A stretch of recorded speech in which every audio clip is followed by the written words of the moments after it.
ישו זה נוטריקון ימח שמו וזכרו. זה ביטוי אולי הקיצוני ביותר שיש. ימח שמו וזכרו, ראשי תיבות שלו. לנוצרי הם קוראים יהודי משיחי. אלא הנוצרי שמתחפש ליהודי. תורידו את הכיפות, שקרנים שכמותכם. יש משהו בחינוך שלנו, שישו איזו דמות אסורה כזו, ודווקא האסור מושך, כן? הדור של ההורים שלי לא היה מעז להתקרב לברית החדשה. כל מי שבא ומעז לדבר טובה בישו, אפילו אם היא טובה מאוד מינימלית, בחברה היהודית, ישר יתקפו אותו, ישר יבואו אליו בטענות, ישר יגידו לו, תשמע, אתה מאותם אלה שמנסים ליצור תנועה מתבוללת וכו' וכו', כן? אך האם לא הגיעה העת, לראשונה מזה 2000 שנה, לספר על ישו לא מפי מאמיניו הגויים, אלא מאחיו בני עמו, ישראלים דוברי עברית כמוהו? לא בנחר, אלא כאן על אדמת ארץ ישראל, מקום הולדתו ומותו. אולי זה יעזור סוף סוף להבין מי הוא היה, מה הוא רצה.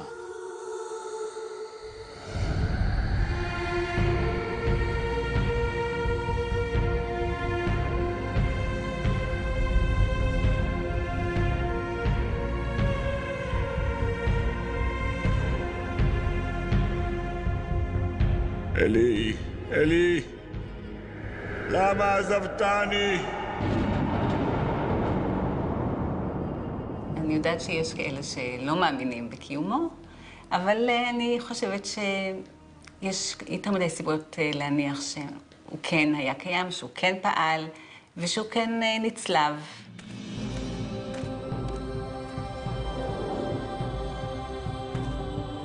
לא ידוע מה הייתה בדיוק צורת הצלב המקורית. כמו זו שבכנסיות? לפי ההיסטוריונים, כל הצורות היו בשימוש בעת ההיא, והרומאים צלבו את הנידונים למוות בכל מיני תנוחות משפילות. בעצם, למה לא כמו האות Y באנגלית, הדומה לאות צדי סופי שלנו? אבל מה לנו לצורות הצלב? ישנן שאלות הרבה יותר מטרידות. האם ניתן לומר שהאפיפיור הינו באמת ממשיך דרכו של ישו? או שמא הוא רחוק ממנו כמרחק מזרח למערב? והכנסייה הקתולית? האם החיבוק שלה הינו חיבוק דוב? האם לא בגדה בישו כאשר רדפה את היהודים? ואנחנו, היהודים, האם מוצדקת שנאתנו אל התלוי? או שמא גם אנחנו עשינו לו עוול ורצח אופי כאשר התייחסנו אליו כאל בן חורג, דחינו אותו ושלחנו אותו אל זרועות הגויים? והממסד הרבני והסנהדרין של אז, האם פסקה כהלכה כאשר דנה אותו למוות ומסרה אותו לרומאים? או שיכול להיות שעיוותה את הדין, האמת והצדק?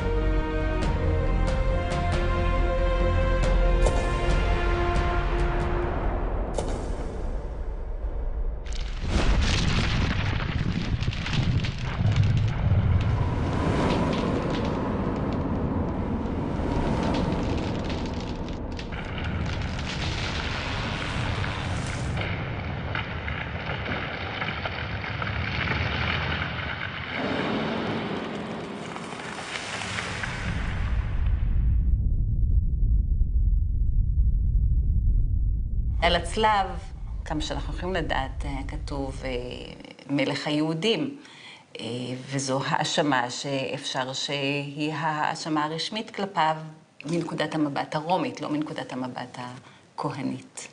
מעל ראש הצלוב היה שלט עם 4 אותיות, אינרי, I-N-R-I. זה קיצור ברומית, יזוס נזרנוס רקס יודאורום. ביוונית, בלטינית ובעברית, ישוע הנוצרי מלך היהודים.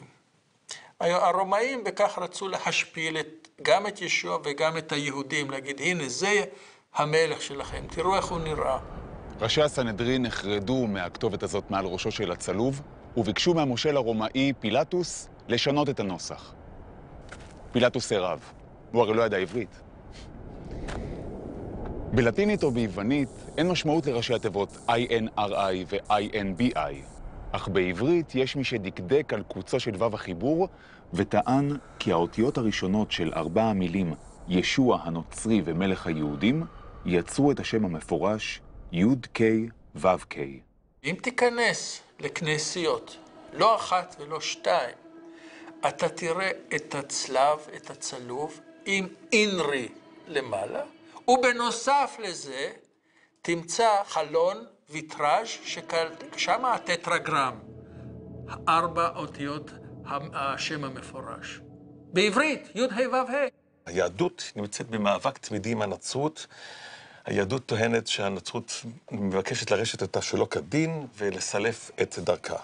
העולם הנוצרי רדף את העם היהודי בשם ישו במשך 1000 שנה בצורה מאוד אכזרית. זה חשבון ארוך מאוד שיש לנו עם הנצרות ההיסטורית. אבל ישו עצמו, ישו היהודי של זמנו, בהרבה מובנים צריך להסתכל עליו כפי שאנחנו מסתכלים על בר כוכבא. בר כוכבא היום לא נתפס כמשיח בידי אף אדם נורמטיבי. לעומת זאת, יש הנוצרי, הוא חי וקיים ובועט מבחינתנו כיהודים. אני רואה אותו כלוחם אמיץ, נחוש, שמוכן למסור את חייו כדי לגאול את עמו. יש משהו מאוד מאוד מושך בדמות הזאת, דמות רבת פנים, דמות שהיא גיבור תרבות. אתה לא יכול להבין את התרבות המערבית מבלי להבין את הדמות הענקית הזאת. דמות שמצד אחד מושכת אותנו, דמות אחד שבגללה ולא באשמתה, אבל סבלנו כל כך. כך שברור שהדמות היא דמות מושכת מאוד, כן. האם האדם הזה היה באמת בן אלוהים, או שהוא פשוט רמאי ושרלטן בקנה מידה אוניברסלי?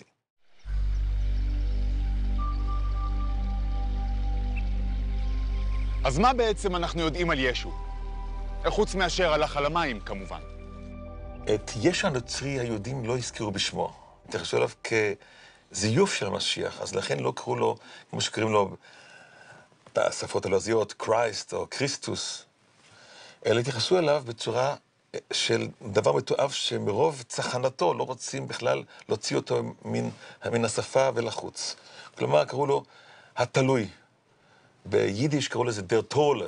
אני למדתי אצל פרופסור פלוסר, שהיה חוקר חשוב ובעיקר אישיות מדהימה, והוא לימד אותנו שישוע היה יהודי, ושמו היה שם עברי, ואין סיבה לכנות אותו ישו, אפשר לכנות אותו ישוע.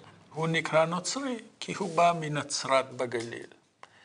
זה כתוב במפורש. אבל אפשר להבין, גם לקשר בין המושג נצר לנבואת ישעיהו על חוטר מבית דוד. אפשרות שלישית, לדבר על כך שהוא נקרא נוצרי, נוצר הברית, שומר הברית.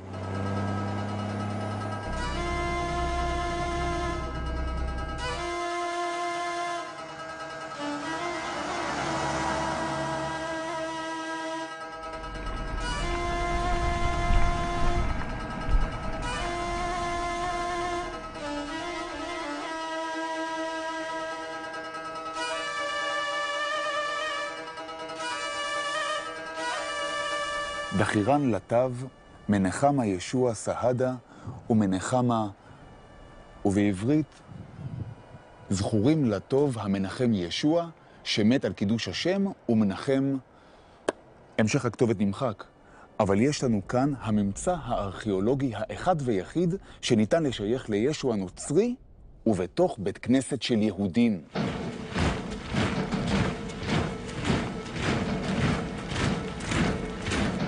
בשנת 30 לספירה, רומא שולטת בארץ כבר 100 שנה.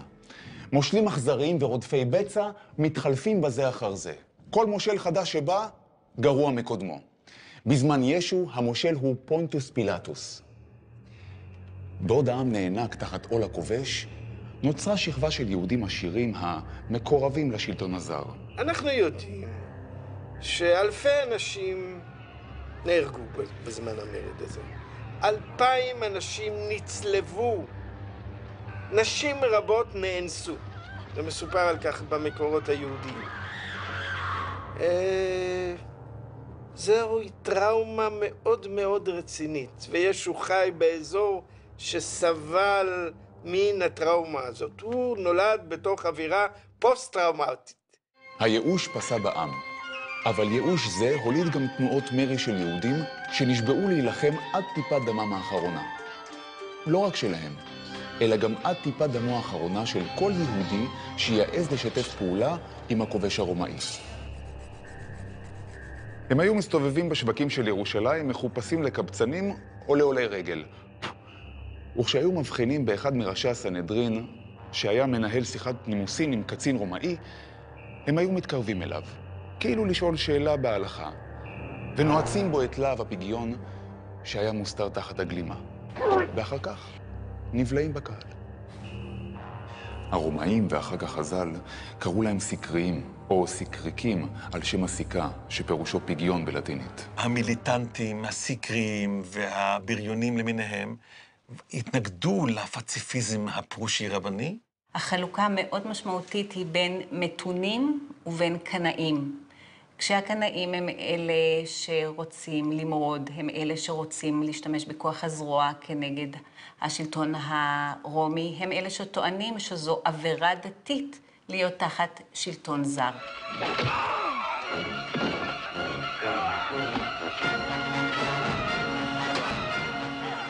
העימות הרעיוני בין שני המחנות ליווה את העם עשרות בשנים. פילוגים ומחלוקות הרסניות הובילו למלחמות אחים. רומא השליחה רבים מהמורדים כטרף לאריות כדי לשעשע את חיילי הקיסר, בעוד הממסד הפרושי רבני הרג עצמו באוהלה של תורה, ולמעשה הפקיר את הקנאים להילחם לבדם מול הרומאים.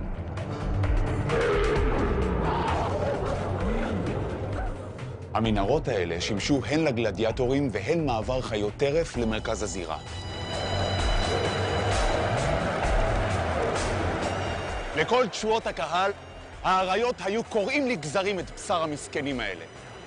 אבל לפעמים היה המושל רב חסד ונאות להציל נערה יפה משיני האריה. וזאת רק כדי שתיפול הישר למלטעותיו החושקות בה.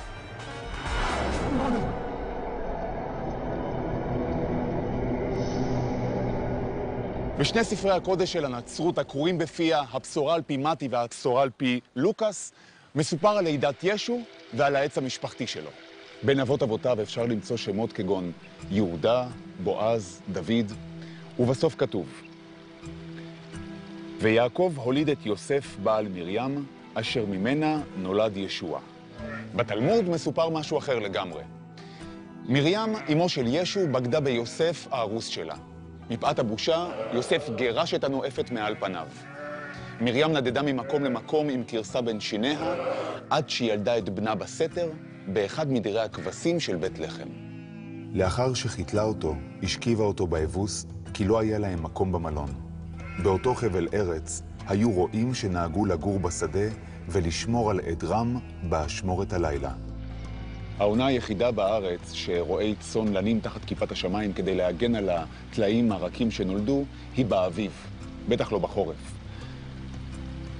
זאת אומרת שלפי הברית החדשה אין קריסמס, אין סנטה קלאוס ואין חג מולד. במשך 300 שנה הנוצרים הראשונים ציינו את הולדתו של ישו בפסח. הם גם זכרו שטקס ברית המילה שלו נערך בשביעי של חג המצות, ואפילו שהוריו עשו לו בר מצווה בעת העלייה לרגל לחוג את החג בירושלים. כשהורדוס מת ב4 לפני הספירה, התינוק של מרים כבר היה לפחות בן 2. מכאן שישו נולד כ7 שנים לפני הספירה השגויה של הכנסייה הקתולית. ביהדות, בפרט בספרות המאוחרת, אנחנו מוצאים הרבה דיונים על כך שכן היה ממזר או לא היה ממזר. עכשיו, כמובן, זה מזמין אחר כך את כל החכמולוגים ואת כל המתנגדים לבוא ולומר, נו טוב, מדובר בממזר. כן, ספר תולדות ישו, אותה מסורת יהודית מנגחת, מתנגדת, ברור שעשתה שימוש במוטיב הזה. בברית החדשה מסופר כי ישו נולד מרוח הקודש.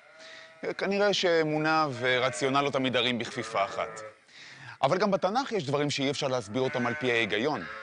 לפי ספר בראשית, האדם הראשון נברא מעפר, וחווה נוצרה מצלעו.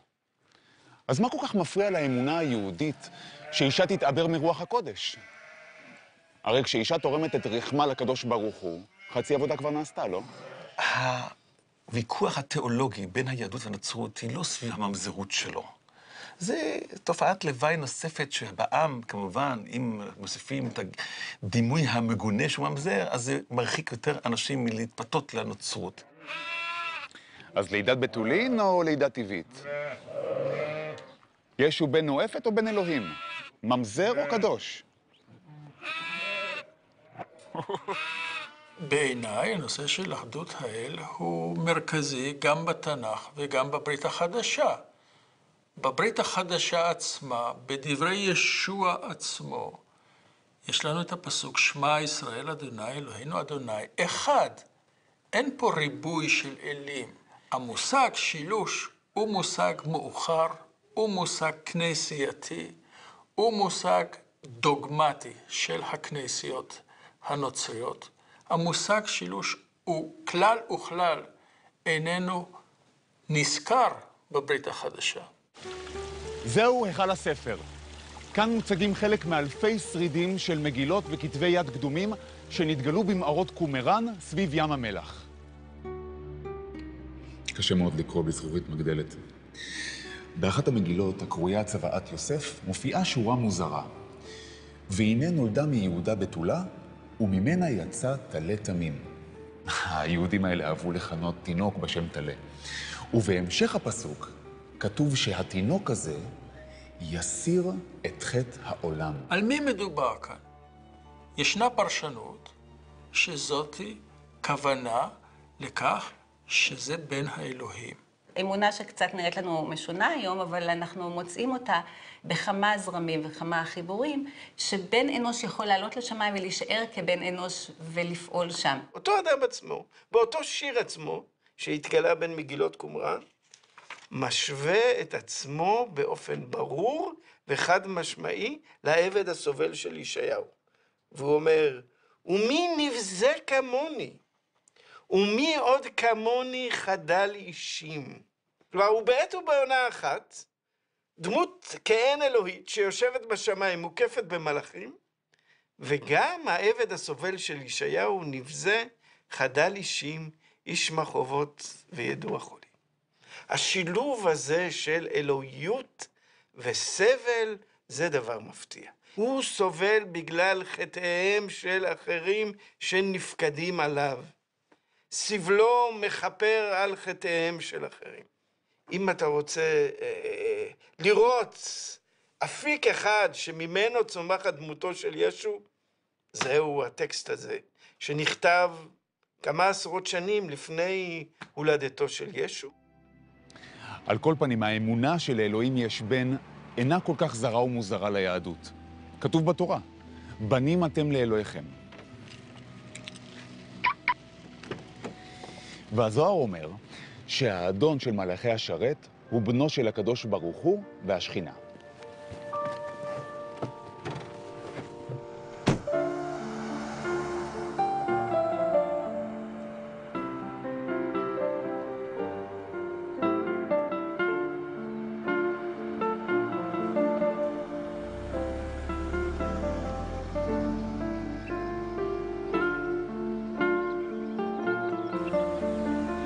למעשה, כאן הכל התחיל.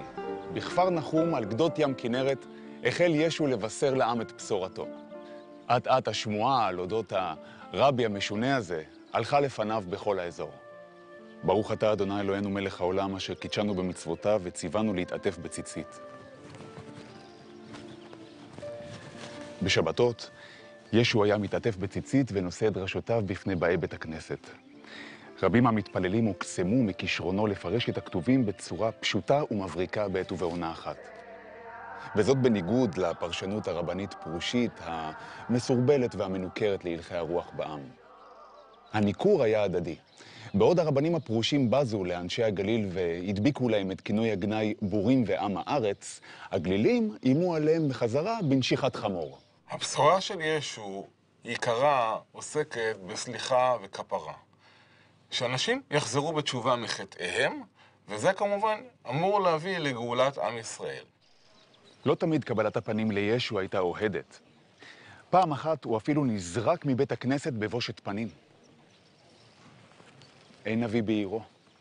קודם כל המסר שלו היה מאוד מאוד חתרני ומהפכני בכך שהוא הפך את הערכים על ראשם, שאמונה והתנהגות מוסרית יש להם ערך, הם לא במקום, אבל יש להם ערך אפילו יותר מאשר המוסכמות של הלכה ולימוד תורה. תלמידיו הראשונים של ישו היו שמעון ואחיו אנדראי. ישו ביקש מהם לעזוב את סירת הדייג שלהם ולהצטרף אליו להיות דייגי אדם.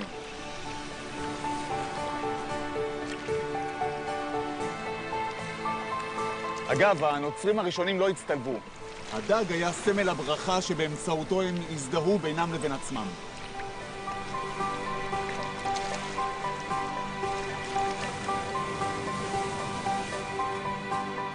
מה היה המעמד של המצוות באותם השנים? זה שאלה בפני עצמה. מה היה המעמד של התורה שבעל פה, שהייתה בהתהוותה במאה הראשונה, או בתקופתו של ישו? זה גם שאלה בפני עצמה. אבל הוא שמר מצוות.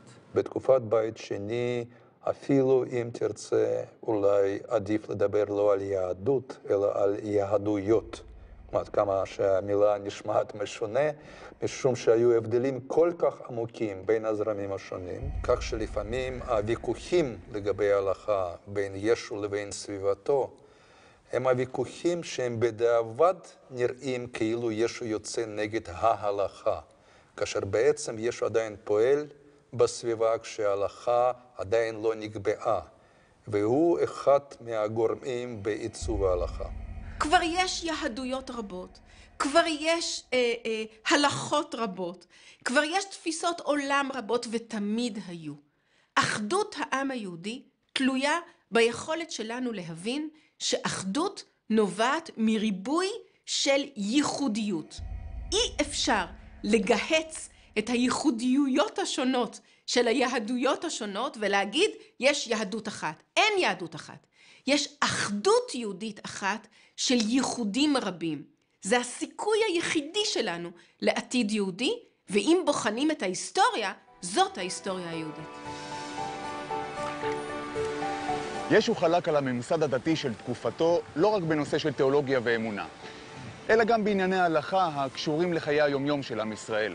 שבת, חגים, דיני טומאה וטהרה, מצוות בין אדם לאלוהיו, ובעיקר מצוות בין אדם לחברו. הוא האמין בשמירת כל מצוות התורה, אבל האמין שניתן לתת להם נוסח אחר, נוסח הלב, נוסח הרגש, נוסח הרחמים.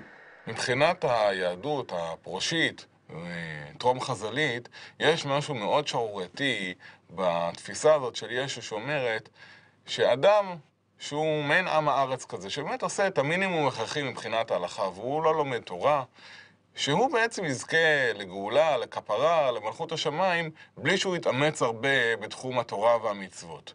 וזה בעצם שומט את השטיח מתחת לרגלי כל התפיסה של תלמידי חכמים. פעם אחת ניגשו אל ישוע סופרים ופרושים מירושלים ושאלו אותו, מדוע עוברים תלמידיך על מסורת החכמים ואין הם נוטלים ידיים לפני הסעודה? השיב ואמר להם, לא הנכנס אל הפה מטמא את האדם, אלא המופרש מן הפה, זה מטמא את האדם. אחד מתלמידיו של ישוע ביקש ממנו לבאר להם את המשל. השיב ישוע, אינכם מבינים שכל מה שנכנס לפה יורד אל הבטן וממנו מופרש להפרשות? אבל הדברים היוצאים מן הפה נובעים מן הלב, ואלה מטמאים את האדם. כי מן הלב נובעות מחשבות רשע, רציחות, ניאופים, חמדנות, עדויות שקר וגידופים. אבל אכילה בלא נטילת ידיים אינה מטמאת את האדם.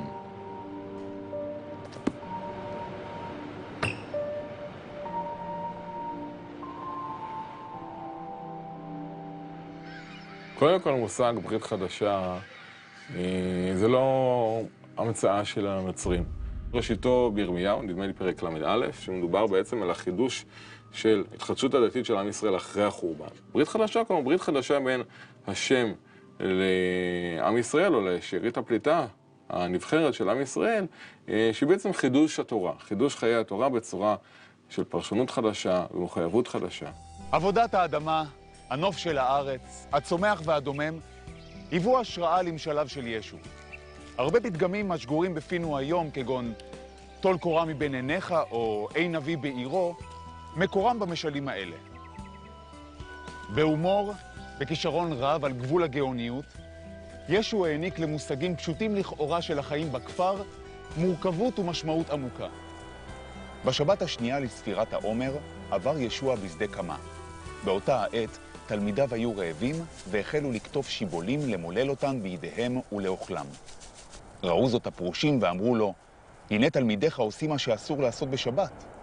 בטרם נפרד מהם, ישו סיכם דבריו באמרתו המפורסמת, השבת ניתנה לאדם, ולא האדם לשבת. הוא יצר דוגמה של דרך חדשה בתוך היהדות, לא מחוץ ליהדות, הוא לא יצא מן היהדות. אין ספק שהתנועה היהודית הבראשיתית של הנצרות הייתה שונה באופן מהותי מהנצרות כפי שמוכרת לנו, מכל גרסאותיה, עם הפרוטסטנטית, הקתולית, או הפרבוסלבית, או היוונית, אורתודוקסית. היא הייתה מאוד יהודית. הנוצרים הראשונים, התלמידים של ישו, בחייו ולאחר מותו, הם היו יהודים לכל דבר, והיה חשוב להם להיות חלק אינטגרלי מעולם היהודי, וכך הם ראו את עצמם.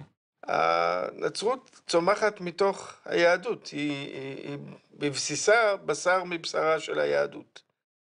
אבל הדבר שאולי הכי מצביע על היחסים בין יהודים נוצרים ליהודים רגילים באותה תקופה, זה שהם התפללו באותם בתי כנסת. אותם יהודים נוצרים, אוהבי קריסטוס כפי שרומא קרא להם, היו גורם מתסיס. ומבחינת השלטון הרומאי, ישו היה מורד במלכות וראש המסיתים שנצלב כחוק. הצירוף יהודים נוצרים גרם לא פעם להרמת גבה. הוא נשמע לכאורה פרדוקס. מה זה יהודי נוצרי? או יהודי או נוצרי. אבל חשוב לזכור שבאותה תקופה נוצרי לא היה שם של דת, אלא שם תואר. בדיוק כמו שאומרים היום יהודי חרדי או יהודי חבדניק. ההבדל היחיד בינם לבין אחיהם היהודים היה זיהוי המשיח וזמן הופעתו.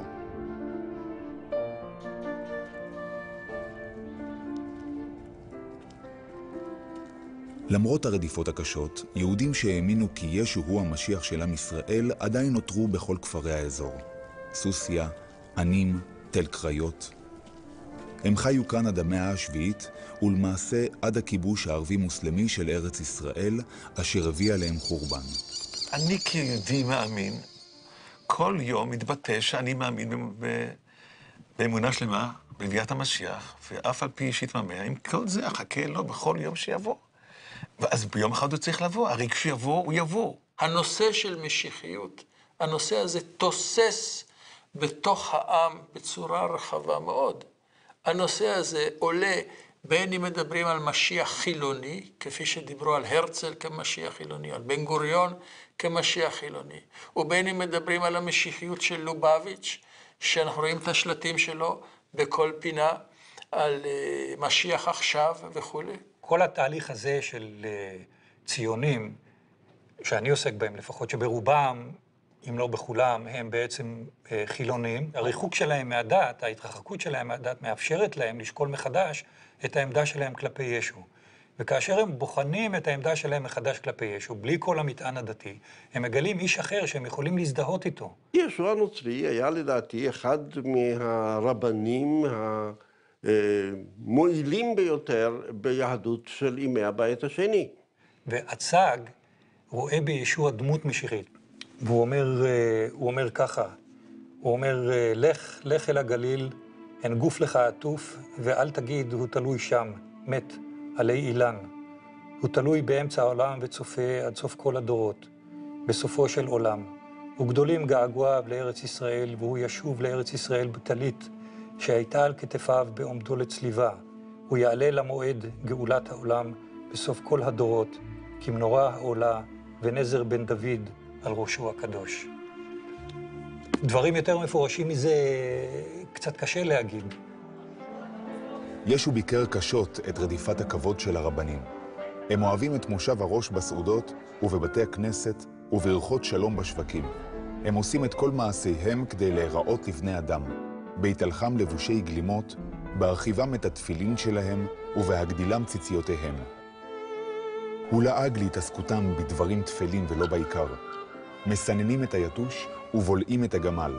נותנים מעשרות ממינטה ושבט וחמון ומזניחים את הדברים החשובים יותר שבתורה, את הצדק, את החסד ואת האמת.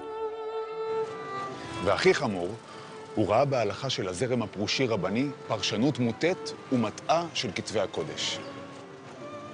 לדעתו, מהות התורה היא ואהבת לרעך כמוך. לעומת אמרתו על דרך השלילה של הלל הזקן, מה ששנוא לך אל תעשה לחברך, ישו התאים את דרך החיוב, מה שאתה רוצה שיעשו לך, עשה לרעך. בשל התהדרותם של הרבנים בתואר חכמים ותלמידי חכמים, ישו כינה אותם בביטוי החריף, מורי דרך עיוורים לעיוורים שהרגיז אותם מאוד. הם ראו בכך פרובוקציות מכוונות, וישו נתפס אצלם כעושה צרות סדרתי שיש להיפטר ממנו. הם אמרו שהוא שרלטן, מין גורו שמאפנת את חסידיו השוטים. ישו לא נשאר חייב והטיח בהם שהם מעמיסים על העם מסע כבד מנשוא של חומרות וטילי טילים של דקדוקי הלכה שהרבנים עצמם אינם מסוגלים לקיים. בקיצור, חיי העם הפכו לבלתי נסבלים.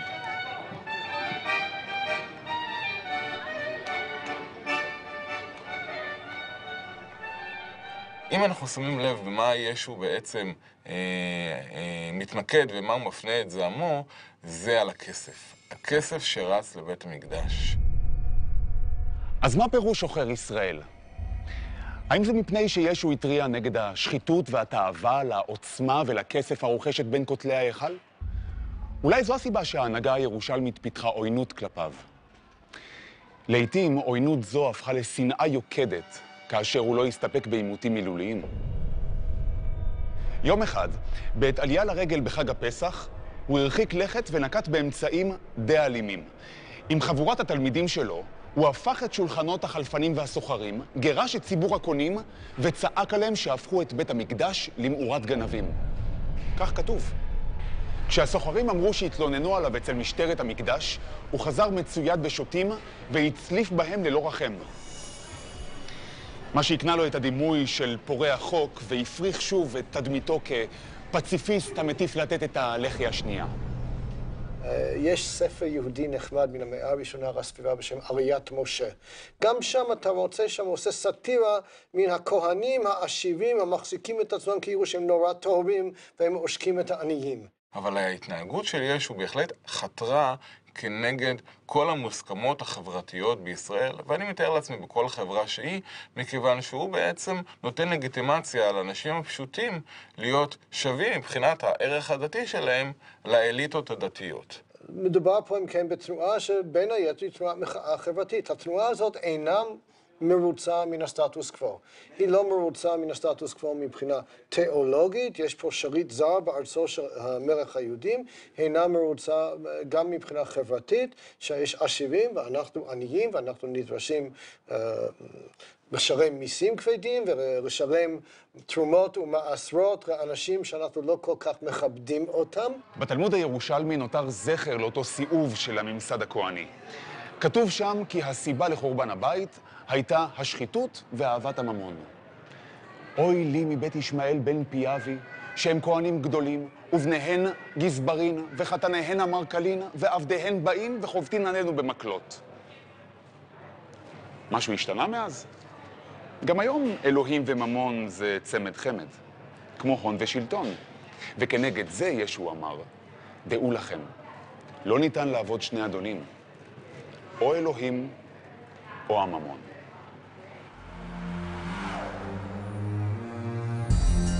בעוד הרומאים ניהלו את ענייני המדינה, הכהנים ומשרתי הקודש היו עסוקים ברדיפת בצע, שוחד ושלמונים.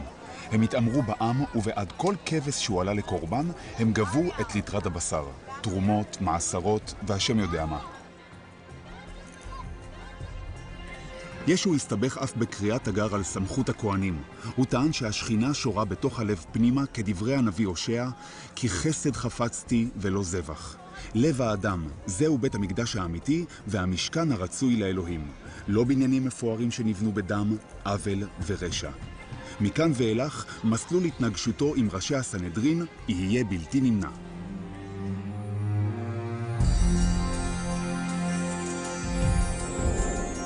קל יהיה לגמל לעבור דרך קוף המחט, מאשר ייכנס עשיר אל מלכות האלוהים. אשרי העניים, כי הם ירשו את הארץ. אשרי ברי לבב, כי הם יראו את אלוהים. אשרי הנרדפים בגלל הצדק, כי להם מלכות השמיים. אשרי התמימים המאמינים לדברי הטמטום האלה. ובינתיים הרשעים והבוגדים חוגגים. אני לעומתך רוצה צדק פה, בעולם הזה, לא בעולם הבא שלך. אל תחשבו שבאתי לבטל את התורה או את הנביאים. לא באתי לבטל כי אם לקיים.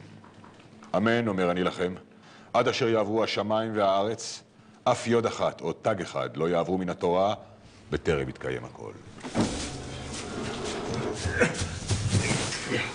חומה זונה גדולה! עוד ינקום בך!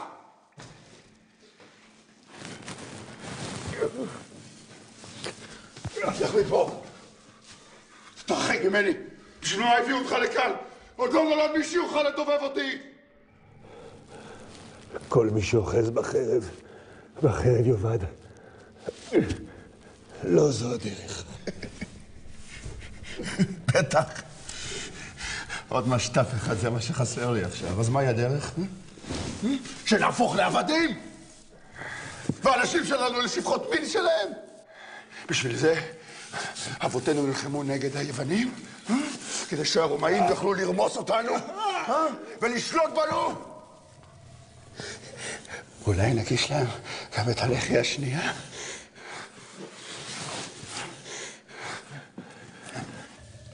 אתה חושב שזה עובד על הרומאים?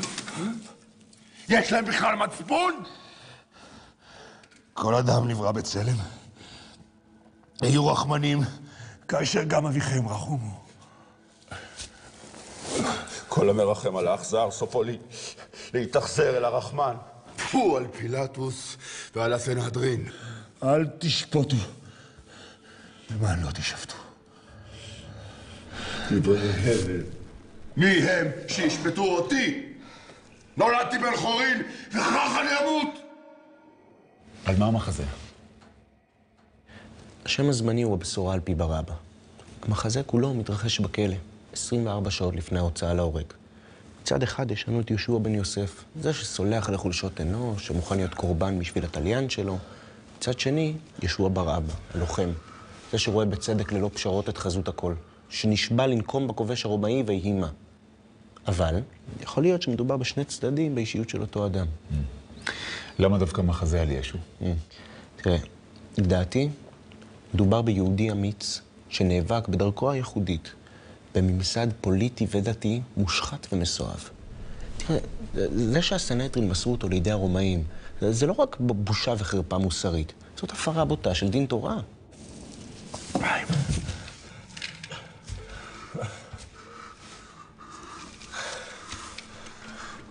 מי אתה? ישוע. אתה מהתל בי. חלילה.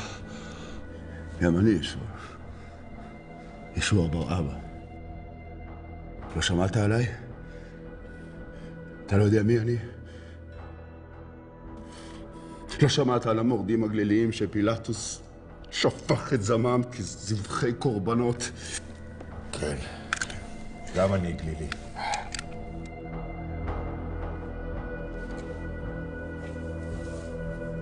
תראה לי את הפרצוף שלך.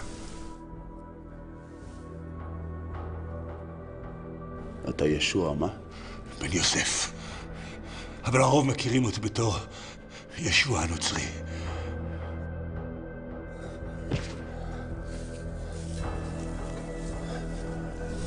אז אתה אותו רבי שמסתובב בכל הגליל עם החסידים השוטים שלו. אל תקרא לי רבי. הרבנים הפרושים הם שאוהבים להתהדר בתואר רבי. כל עם ישראל חברים ואחים זה לזה. הגדול צריך דווקא לשרת את הקטן, ולא להפך. כי המרומם את עצמו יושפל, והמשפיל את עצמו ירומם. מילים. סתם מילים. לפעמים קוראים לי בדיוק כמוך. ישוע בר אבא, על שם אבי שבשמיים. אביך בשמיים, אבי עמוק באדמה. אבי סירב לתת לרומאים את אחי לעבודות כפייה.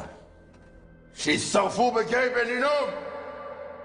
הקהל הכיר את בר אבא, הוא היה פופולרי, הוא היה מוכר, הוא באמת אותם אנשים שעליהם דיברנו קודם, אנשים שנאסרו, נעצרו, משום שנחשדו בכך שהם יבואו ויעוררו מהומות בשל טענות משיחיות, בשל רצון למרוד ברומאים.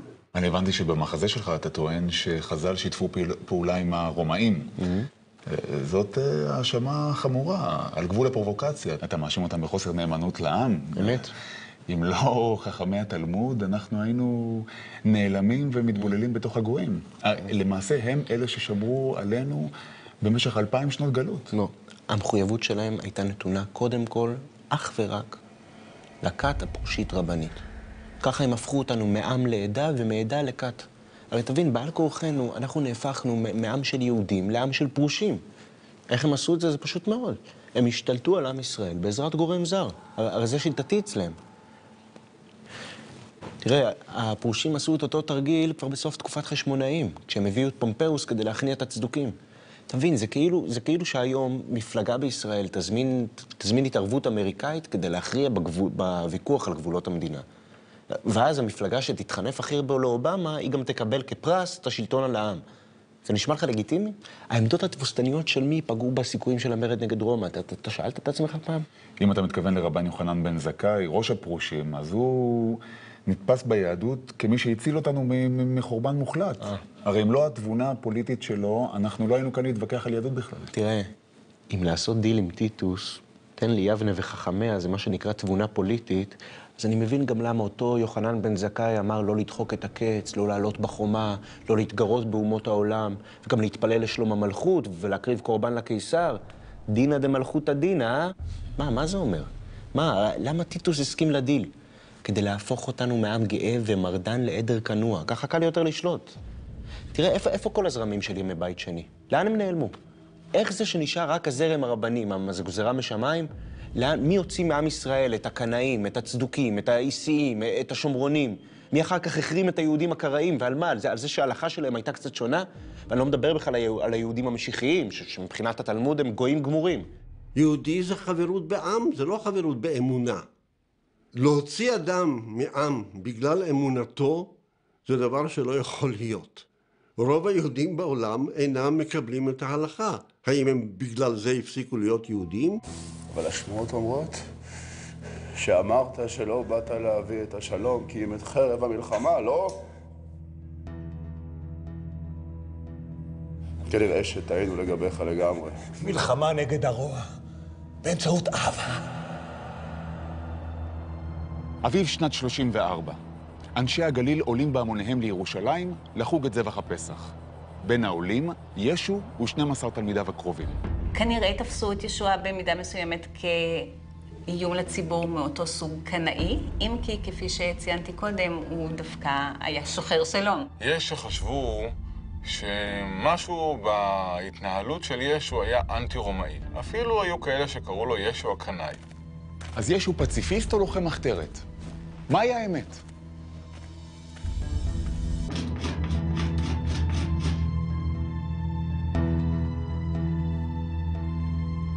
עוד יומיים פסח. אתה רוצה מצות למהדרין? היזהרו שלא יטעה אתכם איש. רבים יבואו בשמי ויאמרו אני המשיח. נביאי שקר יקומו ויטעו רבים, ומאחר שתרבה ההפקרות, תתבטל אהבת רבים. היזהרו.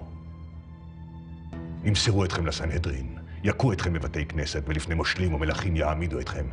הנה, ינודו אתכם, ואף תגיע השעה שכל ההורג אתכם יחשוב זאת לעבודת אלוהים, ותהיו שנואים על הכל בגלל שמי.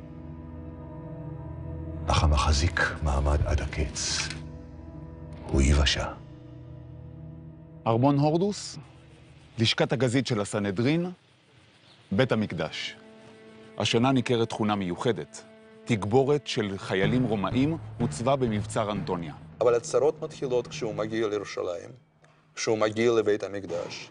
כשבבית המקדש הוא מתפקד כנביא זעם, שהוא מדבר על כך שבית המקדש הוא מושחת, והוא מדבר על חורבנו. ישו נעצר והובא למשפט או שימוע בפני סנהדרין שבראשה עמד יוסף קייפה הכהן הגדול.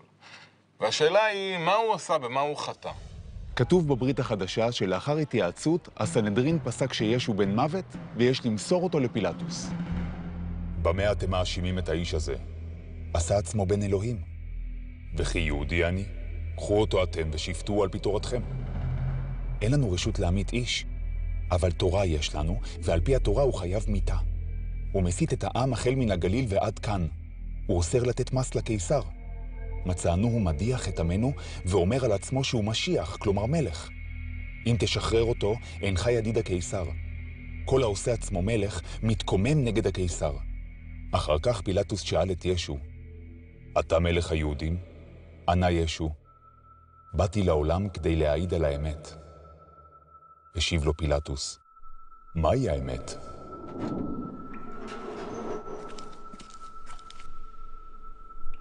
סעודתך האחרונה.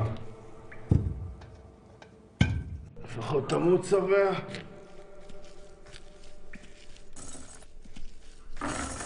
כל כלב יבוא יומו יא בן זונה! אל תקלל את אמו. ואל תחשוש מן ההורגים את הגוף. את הנפש הם לא יכולים להרוג. התעודד והרם ראשך. כי קרובה הגאולה.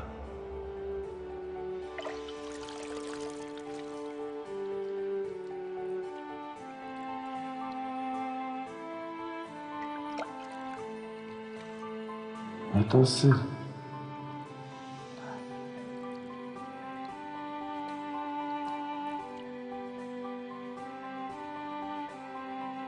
תן לי את גלימתך.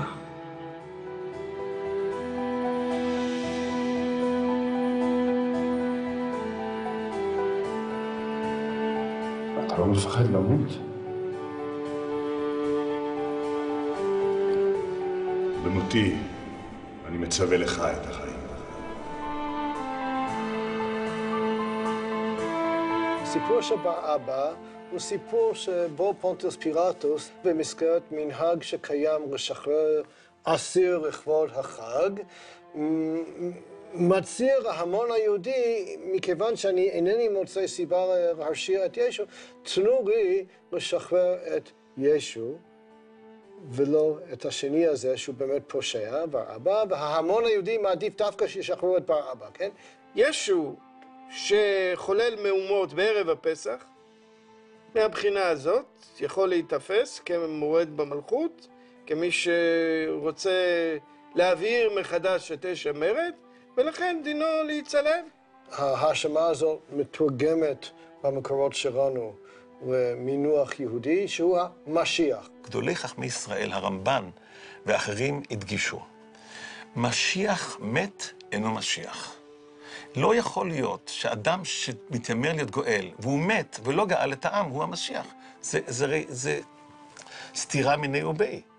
אם הוא המשיח, אז הוא צריך ליישם את המשיחיות בחייו. לא עשה זאת, והוא מת, אין הוא משיח. זו איננה עדות לכך שהוא משיח שקר. הוא לא משיח דוידי כזה שצריך לנצח מיד. לא, הוא צריך לסבול ולהיהרג. והקטסטרופה הזאת של הרג המשיח היא שלב הכרחי בתהליך הגאולה. האם ישוע צריך להתפייס? אני חושב שהוא התפייס במילים האחרונות שלו, שהוא אמר על הצלב. מה הוא אמר? לפני שהוא אמר אלי אלי למה עזבתני. הוא אומר, סלח להם כי אינם יודעים את אשר הם עושים. הוא התפייס איתם. סלח להם אבי כי אינם יודעים את אשר הם עושים. אלה היו מילותיו האחרונות. בערב הפסח, ביום הולדתו, שהיה גם ליום מותו, השיב ישוע את נשמתו לבוראו, בנוכחות קומץ נאמנים, בעיקר נשים, שהיו עדות לצליבתו על גבעת הגולגולתה. האם הצלוב ניצח את המוות? האם אכן הביא ישוע את בשורת הישועה לכל משפחות האדמה? איש לא שיער אז כי נרו של יהודי זה מהגליל יתלקח כתבערה ועתיד יהיה להשפיע על גורל האנושות במשך 2000 שנה. וככל הנראה, עד סוף הדורות.